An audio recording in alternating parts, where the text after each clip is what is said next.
We have heard now a lot of innovations in endoscopy, and I think what we can say already that the bigger the better is not always good. And an important question is always how can we implement innovations into our daily clinical practice? Many things are healthcare driven. We have heard this from Shyam, and there are questions, do we have enough resources? Is every innovation necessary? So there are a lot of critical questions, and I'm very happy that Jacques Bergman, who is professor for gastrointestinal endoscopy and head of endoscopy of the University Medical Center in Amsterdam and leader of the esophageal research team, will answer and help us to answer these critical questions. Please, Jacques. Thank you, Stefan, and hi, Jan, good seeing you.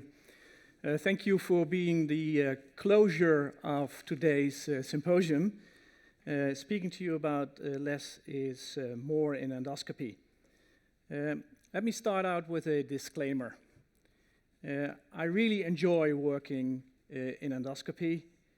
I love the technical challenges of interventional endoscopy, and I enjoy in Amsterdam working with the newest of the newest in the field. And I feel privileged if I'm invited to high-quality live courses like this. And most of my professional ego, and to some extent, at least some people tell me most of my personal ego is actually based on what I can do as an endoscopist and as an endoscopic researcher. However, I think it's time to reflect on our endoscopic work. Because we've seen a remarkable increase of what endoscopy can do over the last 30 years, but yet only a modest amount of what we're doing is driven by level 1 evidence. And actually much of our work is based on weak evidence and expert opinion, and a significant part of what we do day in, day out is actually of dubious value to our patients. So what's the message I want to convey in this 25 minutes? The overuse of endoscopy is looming in all your endoscopy lists. And we need to be more aware of what's driving this overutilization. And I think it's time that we work on a less is more attitude in endoscopy. So what's the evidence of endoscopy being overutilized? So here is a study from the United States. It's estimated that about a quarter of all colonoscopies in the US represent overuse. So 50% of Medicare patients with a negative screening colonoscopy will undergo a repeat exam within 7 years. And of patients with 1 or 2 minor polyps, a third has a surveillance exam within 4 years. Crazy Americans? Well, identical study from Italy. Only in the colon, not really. If you look at this meta-analysis from 13,000 upper GI endoscopies, a quarter has inappropriate indications. So it's fair to say that inappropriate exams are common across multiple clinical scenarios, practice settings, and geographic locations. So what drives this? Well, first of all, we and our patients fear of dying of cancer, or we fear of missing out on diagnosing a cancer. And cancer is then generally perceived as a disease that will have a fatal outcome if you just wait and let it go. And dysplasia and polyps, or cancer precursors, or intraepithelial neoplasia, they have the same connotation, not only to our patients, also to us. And everybody knows someone who owes their life to an early detection of cancer. This is the popularity paradox that motivates patients to be screened, or motivates us to screen patients. So look at prostate cancer. This is the most common male cancer. By the age of 80, 60% of men will harbor this cancer, whereas the lifetime risk of dying from metastatic prostate cancer is only 2%. And there's actually no difference in death from prostate cancer if you screen with PSA, with rectal exams, or if you do no screening. And based on these results, the urologists have now adapted a watchful waiting in most patients with asymptomatic prostate cancer. Yet virtually every Da Vinci robot purchased in my country was purchased because of the urologists that wanted to operate on these patients. And we have operated thousands and thousands of these patients for their asymptomatic prostate cancer with complications such as incontinence and impotence. So, cancer, dysplasia, polyps, and cysts, they are not predictions of disease dynamics with an inevitable fatal outcome. They are merely a pathological, or in fact, better to be phrasing it as a morphological description made at a single point in time. And many of these conditions will never progress to cause symptoms or death.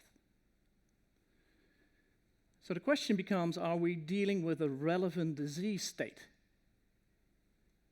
And that actually depends on what the precursor is. Is it low-grade in the Barrett's? Is it a sessile-serrated polyp in the colon, a hyperplastic polyp, intestinal metaplasia in the antrum? And then the specific progression rate of that entity, and more importantly, the patient's competing risk for mortality. And the conundrum is we don't know how these factors will interact over time. And here we go wrong, because we cannot deal with uncertainty. So we say, treat it and be done with it, and we cannot face an uncertain future outcome. We value doing over waiting. And then another driver is that endoscopists see more, detect more, and strive for overperformance. So the quality of our endoscopies has increased dramatically. So we have HD TV and optical chromoscopy. Our colonoscopes have an image guide and a variable stiffness, so we get to the cecum in a better way. They all have water jet systems, and we have better bowel prep. And then we're training our endoscopists better, and we're using all these quality parameters like ADR. Now that's good, because we will have less lesions missed, but it also increases pretty dramatically the number of patients with irrelevant disease. And the third thing is that we tend to lower the threshold of what we think is a relevant outcome of screening or surveillance. So let's take this is part of my field, it's all about Barrett's. Let's take a moving down the outcome lane for Barrett's land.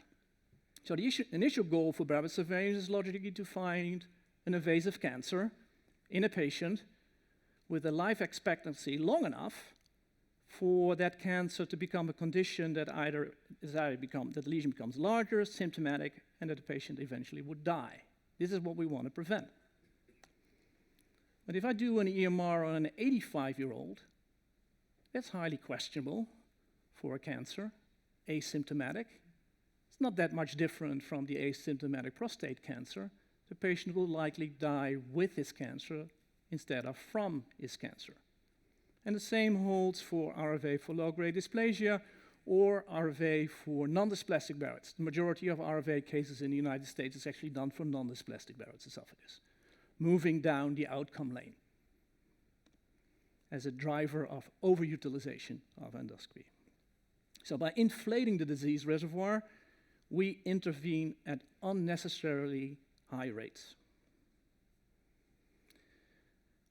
Another driver has to do with that it's, for all of us, way easier to convince a patient to undergo a risky endoscopic procedure than to explain to that patient the whole balance sheet of wait and see. We make money from unnecessary procedures, but we are hardly being paid if we sit down and talk to our patients and not do a procedure. So we want to practice less is more in endoscopy, we're going to spend more time on our patients and making less money. Doing sells, talking sucks. That's the driver.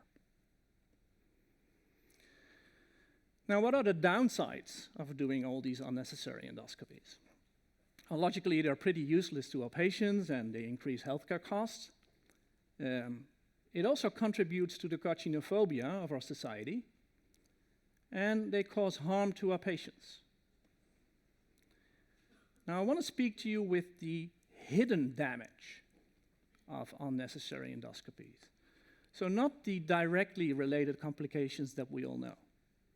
So perforation during a colonoscopy for diagnostic reasons, or a post-EUS FNA pancreatitis.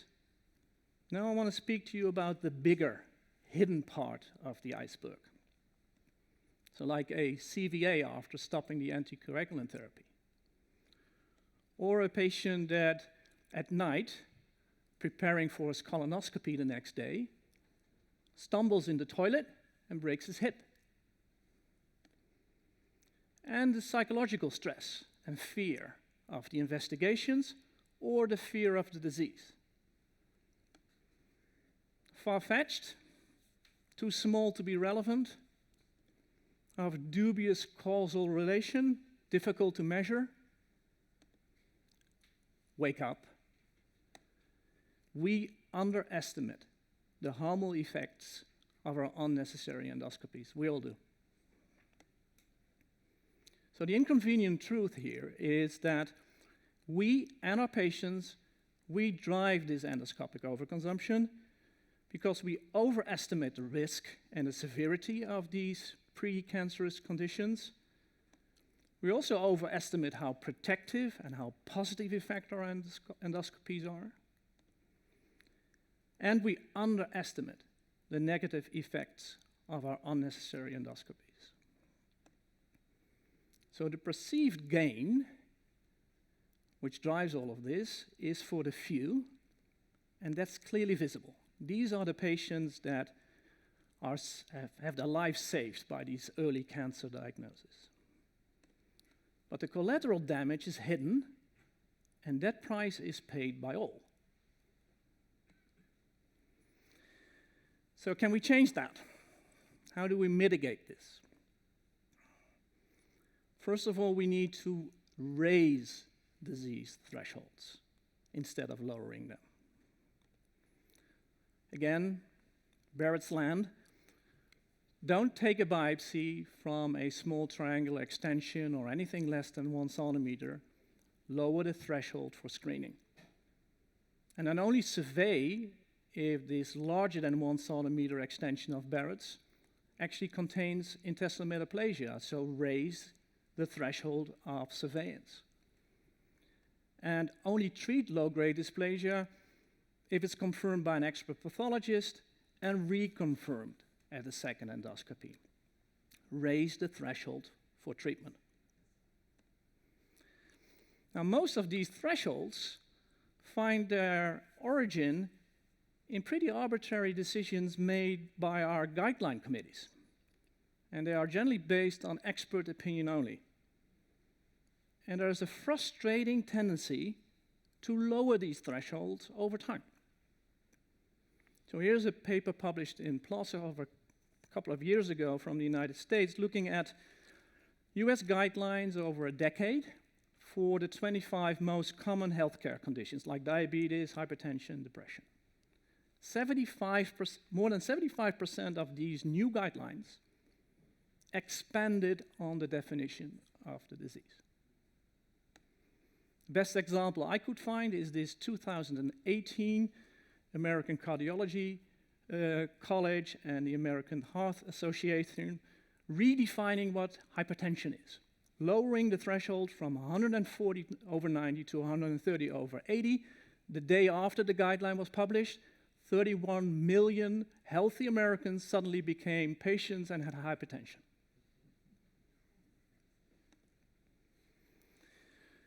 So then we need to sit down with our guideline committees and speak to them about a less is more strategy.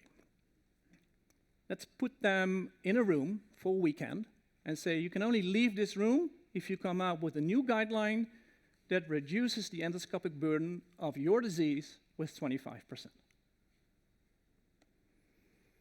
For instance, by incorporating a minimal life expectancy or an upper age limit, like we did for the Barrett's guideline, and which reduced the endoscopic burden with over 40%. So it's doable. And if they object, then you say, well, in God we trust, all others need to show evidence. So provide proof instead of expert opinion if they want to expand on the disease. And I think all these guideline committees should be chaired by an independent clinical epidemiologist instead of key opinion leaders. And then this less is more guideline should then lead to less is more evidence-based endoscopy. We simply need more controlled trials of less is more strategies.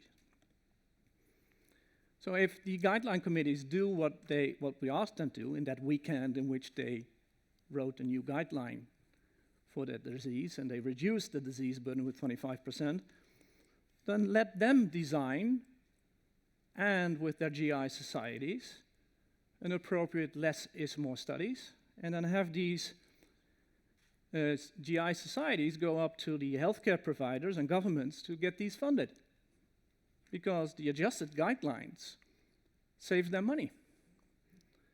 And in return for saving that money, it's pretty appropriate that they then should fund appropriate healthcare evaluation. And when I pitched this idea about 4 years ago, nothing happened. But now, at least in my country, we are, again, Barrett's Lane. This is called the Barrett's Surveillance Icebreaker Project. We're actually going to do what I just suggested. So this is the current situation in my country. If you get diagnosed with the Barrett's in your local hospital, if you are a high-risk Barrett's, so if you have dysplasia or a cancer, you get referred to a Barrett's Expert Center. If you have a non-dysplastic Barrett's, you stay in your own hospital for being surveyed, arbitrarily distinguishing a shorter than 5 and a larger than 5 centimeter Barrett's. What we're going to do is that in this low-risk case, so less than 5 centimeters, non-dysplastic Barrett's, we're going to stop surveillance. New guideline, addendum to the Dutch guideline, stop surveillance in these patients. That eliminates 70% of all Barrett surveillance endoscopies for non-dysplastic Barrett's in our country. And with the money saved, we're going to register these patients. We're going to follow them up for 10 years on the backhand side. We're not going to contact them, but we're going to look at our cancer registries and our mortality registries to find how many of these patients actually develop symptomatic cancer or die from esophageal cancer. And we're going to monitor that every year so that we can stop if we prove to be wrong. All the simulations that we do, we're pretty sure that is a useless thing to do, to survey these Barrett's patients. So we're pretty sure that we're going to finally find the evidence, but we're not going to research it and then going to stop. No, we're going to stop now and use the money to do something better. And for these Barrett's larger than 5 centimeters, there's still no evidence to survey these patients, but it's pretty horrendous to stop surveillance here. So what we're going to do, these can only be surveyed if they are surveyed as part of a healthcare evaluation. So they're going to be referred to the Barrett's Expert Centers, and once they are there, we're planning to do a randomized trial comparing endoscopic surveillance, so the standard, with non-endoscopic surveillance using a cytosponge. Again, reducing instead of expanding. And we think a non-inferiority design will likely show that that sponge, if you do it every 1.5 years, is just as good as scoping them every 3 years. Again, improving care and reducing unnecessary endoscopies. And finally, what can you do? What can every practicing endoscopist do if they want to do less is more? Please stick to the guidelines, because I know many, many colleagues who do a little bit more than the guideline. After a colonoscopy, or again, a Barrett's surveillance, they will put their hand on the shoulder of the patient, and they will say, well, the guidelines say that we should see you back after 3 years or 5 years, whatsoever, but I just think it's good that I see you back next year. We all know those doctors, they are there. The patient thinks that that doctor is taking appropriate care of him, whereas we know that that is overutilization and driven by the wrong reasons and maybe also financially. So we should hunt down these overutilizers. So we should stop reimbursing those unnecessary endoscopies, logically. And we have so many quality parameters. Why don't we have a quality parameter that actually nails down these unnecessary endoscopies? And I think we should educate our patients or educate society instead of feeding into the carcinophobia. Speak about not doing an endoscopy, not being sent to surgery. It should be part of the shared decision-making process. And maybe our informed consent should state that the option of not performing an endoscopic procedure has been considered and discussed. And then finally, we need to prepare our young colleagues. Instead of feeding uncertainty in them, making them afraid of missing out and failing, we should give them the confidence and the knowledge of what overdiagnosis utilization brings as part of the GI training curriculum. So I think it's time for less is more endoscopy, because just because we can doesn't mean we should. Thank you very much.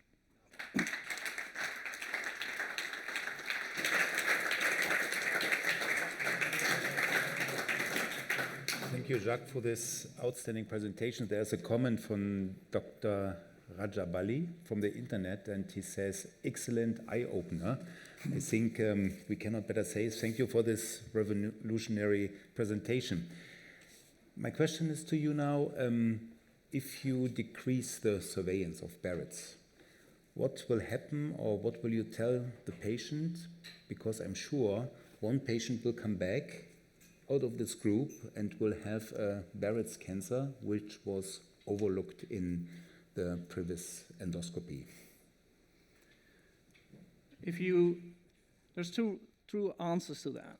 If we consider this to be the new standard and it's in the guideline, that any new Barrett's that is being diagnosed will simply be explained that he was screened for something that he doesn't have at that time and that there's no need to look at him endoscopically. So none of these patients will worry. But if we change something that the patient has gained or owns, then we have to be careful. So de-implementing something you have been doing but is considered to be useless and then still stopping it really requires you to really think about how are we going to explain this to our patients? How are we going to make certain that it doesn't feed into the medical consumption or they are not trying to get their endoscopy elsewhere? So the de-implementation process of this is indeed challenging, and we're working on that. But all the simulations that we've done, we anticipate that in this small risk group, in 10 years' time, less than 1.5% of patients will have a symptomatic cancer, whereas their chances of dying of something else is considerably larger. And if we reduce the quality of life of patients being surveyed, and mind you, surveillance is not perfect because patients drop out from surveillance, and even under surveillance, patients can still proceed to get a symptomatic cancer. But if we worry these patients and they lose quality of life more than 1%, and studies have shown that it's about 20 or 25%, 1% is enough to eradicate the cost effectiveness of surveillance. And then look at how much money you will save and how you can use that money to do something better in healthcare. So we sat down with the Dutch government and with the insurance companies, and the difficulty is that we're going to stop surveillance in all these hospitals in the Netherlands for this larger low-risk Barrett's cases, then every hospital will drop about 150 endoscopies a year. So it becomes impossible for healthcare providers to register that and then to pull money back from these hospitals. So we argued that you don't have to, because we're stopping with something that's useless, and the average waiting time for a consultation in GI in our country or an endoscopy in our country varies between 6 weeks and 4 months.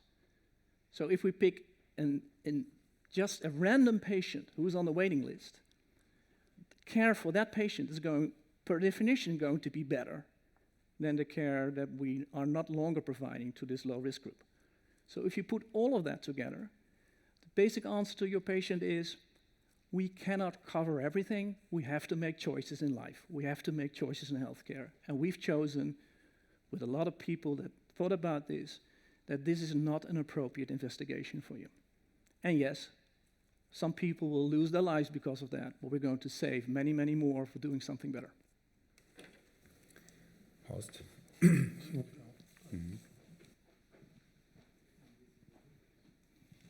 Thank you, Jacques, very much for this very important presentation.